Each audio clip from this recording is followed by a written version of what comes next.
नमस्कार बच्चों, मैं Raju Rana saint Mary convent school के यूट्यूब चैनल पर आपका हार्दिक स्वागत करता हूं, अभिनंदन करता हूं। कैसे हो बच्चों? उम्मीद करता हूं आप अच्छे होंगे। मैं भी बहुत अच्छा हूं बच्चों। इस लॉकडाउन के समय में आप घर पर रहें, सुरक्षित रहें और अपने हाथों को सैनिटाइज करते रहो बच्चों।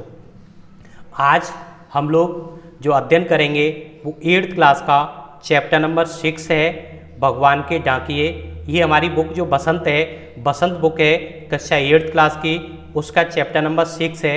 इसमें बच्चों भगवान के डाकिये चैप्टर नंबर 6 है। इससे पहले भी हमारे 5 वीडियो हैं जिनको आपने नहीं देखा है तो हमारे यूट्यूब चैनल पर जाके saint Mary convent school Dholpur के यूट्यूब चैनल पे जाके आप उनकी जो प्लेलिस्ट है कक्षा 8th क्लास की, उसमें ये 5 वीडियो पहले से डले हुए हैं। उनमें जाके आप वहाँ से पहले उन 5 वीडियो को देखें सबसे पहले, उसके बाद इस चैट कुछ वीडियो को देखें बच्चों। और इस चैनल को ज़्यादा से ज़्यादा लाइक करें, चैनल को सब्सक्राइब भी करें, वीडियो को ज़्यादा से ज़्यादा लाइक करें और सब्सक्राइब करें बच्चों। और इससे बच्चों अपने आगे इस चैप्टर को अध्ययन करने से पहले मैं आपको बताना चाहूँगा कि जो भगवान के डाकिये हैं, ये हमारा जो चैप्टर के जो राइटर हैं रामधारी सिंह दिनकर जी हैं। इन्होंने इस कविता के माध्यम से हमारे जो भगवान के डाकिये के रूप में जो पक्षी हैं, पशु हैं, बादल हैं, उनके बारे में हमारा एक अध्ययन तरीका से एक व्यंग्य टाइप का किया हुआ है बच्चों। इसके माध्यम से ये दर्शाया गया है कि किस तरीक़ा से जो भगवान के डाकिये होते हैं, डाकिये का वैसे तो चिट्ठी लाने का, पत्र लाने का, हम लोगों को देने का काम होता है। यहाँ पर भगवान के डाकिये हैं, वो हम लोगों तक अपने अपने मैसेजों को अपने माध्यम से, किस माध्यम से हमारे पास उस मैसेज को पहुँचा रहा है, उसके बारे में इस चैप्टर के अंदर बताया गया है बच्चों। तो अब हम लोग इसको पढ़ते हैं। पक्षी और बादल हैं, ये डाकिये भगवान के डाकिये हैं जो एक महादेश से दूसरे महादेश को जाते हैं। हम तो समझ नहीं पाते हैं मगर इनकी लाई चिट्ठियाँ पेड़ पौधे, पानी और पहाड़ बाँचते हैं। यानी कि बच्चों जिस तरीक़ा से एक पक्षी होता है, पक्षी और बादल हैं, ये हमारे भगवान के ही तो दिए हुए एक तरीक़ा से हमारे एक उपहार के रूप में काम करते हैं। देखो पक्षी जब किसी पेड़ के ऊपर बैठता है तो वो उस पेड़ की जो फल खाता है, फल खाने के बाद उसको दूसरी जगह पे उनके बीजों को जब गिराता है तो उससे भी हमारे पेड़ों का अंकुरण होता है। यानी कि पेड़ पौधों को नया जीवन देने का कार्य करता है। वो कौन करता है बच्चों? पक्षी करते हैं। और बादल होता है वो हमारे जीवन को और हमारे लिए पानी देने का काम करते हैं। ये हमारे जीवन में बहुत इंपॉर्टेंट रखते हैं। बादल हैं वो हमारे लिए बहुत महत्व रखते हैं। इसी तरीक़ा से जो पक्षी और बादल हैं ये भगवान के डाकिये हैं, हमारे लिए भेजे गए। कौन है ये?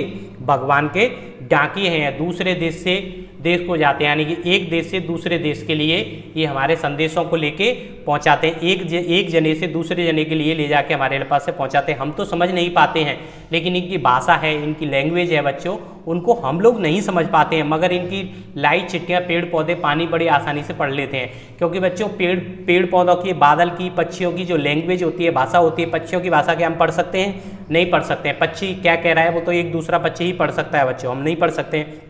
इसी तरीक़ा से यदि एक बादल है, बादल क्या कहना चाहता है तो वो या तो उसका पहाड़ है, उससे से टकरा के वो बरसेगा, वो पढ़ सकता है, या बादल है वो बादल की भाषा को ही समझ सकता है। हम लोग उनकी भाषाओं को नहीं समझते हैं। तो ये जो चिट्ठियाँ हमारे रूप में हमारे लिए भेजी हैं भगवान ने, इनको जो पढ़ने का काम करता है वो कौन करता है? पेड़ पौधे करते हैं, पानी करता है और पहाड़ हैं, इनको बाँचने का काम करते हैं बच्चों। इनको ग्रहण करते हैं कि किस तरीक़ा से हमारा पेड़ है वो क्या कहना चाहता है, चिड़िया है वो क्या कहना चाहती है, पहाड़ है वो किस तरीक़ा से हमें पानी देना चाहता है बच्चों। क्योंकि पानी के बिना हमारा जीवन है वो सृष्टि है वो विनाश हो जाएगा, हमारा जीवन भी सफल नहीं हो पाएगा। तो हमारे जीवन को बचाने के लिए पानी का भी बहुत महत्व है और पक्षियों का भी हमारे जीवन में बहुत सारा महत्व है बच्चों। हम तो केवल यह आंकते हैं कि एक देश को धरती दूसरे देश को सुगंध भेजती है, वह सौरभ हवा से तैरते हुए पक्षियों की पंखों पर तिरता है और एक देश का भाप दूसरे देश में पानी बनकर गिरता है।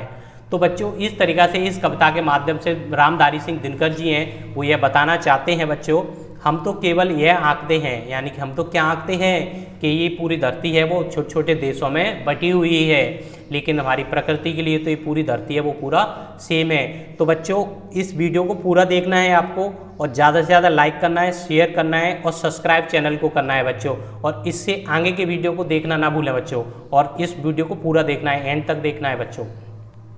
हम तो केवल यही आंकते हैं कि एक देश की धरती दूसरे देश को सुगंध भेजती है, वह सौरभ हवा से तैरते हुए पक्षियों की पंखों पर गिरता है। हम तो बस यही आंकते हैं कि हमारा जो पृथ्वी है वो छोटे से देशों में बांट दी है, लेकिन वो हम लोगों ने अपने स्वार्थ की खातिर बांट दी है। लेकिन भगवान के लिए, पक्षी प्रकृति के लिए ये पूरी पृथ्वी है वो एक जैसी है, वहाँ पर किसी के लिए भेदभाव नहीं है। दूसरे देश को सुगंध भेजती हुए सौरभ हवा से तैरते हुए, यानी कि वैसे हमारी जो सीमा बना रखी है, जो बाउंड्री बना रखी है, देशों की जो सरहद बना रखी है, एक सरहद की सीमा की जो हवा है वो दूसरे देश हवा में आ रही है, यानी दूसरे देश में हवा आ रही है।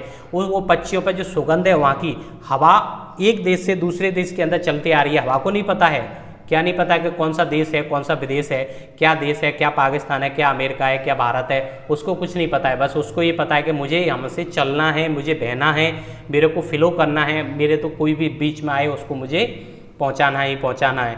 और उसी पक्षियों की पंखों के ऊपर जो खुशबू है वो बैठ जाती है, और खुशबू एक देश से दूसरे देश में जब पक्षी जाते रहते हैं तो वो खुशबू का भी वितरण करते रहते हैं, खुशबू को फैलाते रहते हैं। खुशबू भी हवा पे पक्षियों की पंखों पर बैठते उड़ती रहती है, और इस तरीक़ा से वो उनको भी ये नहीं पता है, प्रकृति की चीज़ों को ये नहीं पता है कि कौन भारत है, कौन पाकिस्तान है, कौन नेपाल है। प्रकृति की चीज़ों को पता है क्या?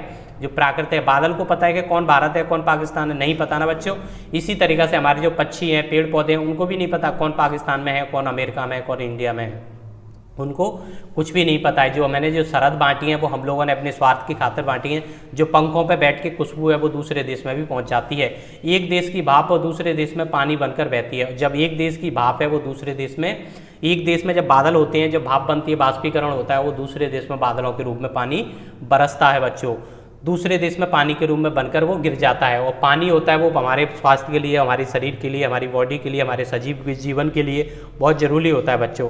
जब दूसरे देश में जब सागर, समुद्र, महासागर होते हैं, उनमें से भाप बनती है, भाप बनने के बाद बादल बन जाते हैं बच्चों, और बादल बनने के बाद वो आसमान में छाए रहते हैं। और जब हवा चलती है तो वो हवा के जरिए से वो बादल एक जगह से दूसरी जगह पर गति करने लगते हैं। जैसे बरसात के मौसम बच्चों, आपने देखा होगा कि आसमान में जो बादल होते हैं तो वो बहुत सारे बादल होते हैं, वो चलते हुए दिखाई देते हैं हम लोगों को।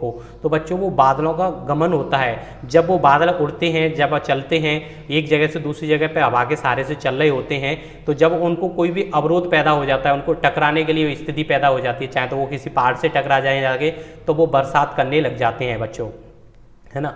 तो इस तरीके के जब वे पहाड़ से टकराने लग जाते हैं तो वो बरसात करने लगते हैं। तो इसी सिचुएशन से वो बादल कहाँ के होंगे हमें क्या पता है। वो पाकिस्तान के बादल हो सकते हैं, अमेरिका के हो सकते हैं, चीन के हो सकते हैं, बांग्लादेश के हो सकते हैं, भूटान के हो सकते हैं, इंडिया के हो सकते हैं, लेकिन बरसेंगे कहाँ पर बादल जो बने हुए बरसात कहाँ करेंगे ये हमें नहीं पता है, क्योंकि वो प्राकृतिक चीज़ें, और प्राकृतिक चीज़ों का कोई भी पता नहीं रहता है बच्चों को, किस तरीके की चीज़ें हैं, कहाँ पर हैं, कैसे आती हैं, कैसे चली जाती हैं। तो इस चैप्टर के माध्यम से रामधारी सिंह दिनकर जी हैं, उन्होंने इस छोटी सी कविता के माध्यम से प्रकृति को एक संपूर्ण देश के रूप में माना है, और इसमें प्रकृति की चीज़ों के लिए प्रकृति ने उन चीज़ों में कोई भेदभाव नहीं किया है, सृष्टि की निर्माण में भी कोई भेदभाव नहीं किया है। तो उसी तरीक़े से हम लोगों को भी भारत देश की या हमें अपनी जो पृथ्वी की जो सीमा है उनको भी हमें अपने हिसाब से देखना चाहिए बच्चों। और इस चैप्टर के माध्यम से ये चैप्टर पूरा फिनिश हो जाता है। रामधारी सिंह दिनकर जी का चैप्टर है, क्लास 8th क्लास का चैप्टर नंबर 6 है, बसंत बुक का है बच्चों। और आपने घर पर रहना है, इस चैनल को ज़्यादा से ज़्यादा लाइक करना है, सब्सक्राइब करना है और शेयर करना है बच्चों। Saint Mary convent school Dholpur के नाम से जो यूट्यूब चैनल है उसको ज़्यादा से ज़्यादा लाइक करो बच्चों, सब्सक्राइब करना है, बेल आइकन को प्रेस कर देना, जिससे आगे के नोटिफिकेशन वीडियो आपको मिलते रहेंगे बच्चों। इसके साथ में बच्चों घर पे रहना है, सुरक्षित रहना है, और अपने हाथों को सैनिटाइज करते रहना है, हाथों को वॉश करते रहना है बच्चों। थैंक यू बच्चों।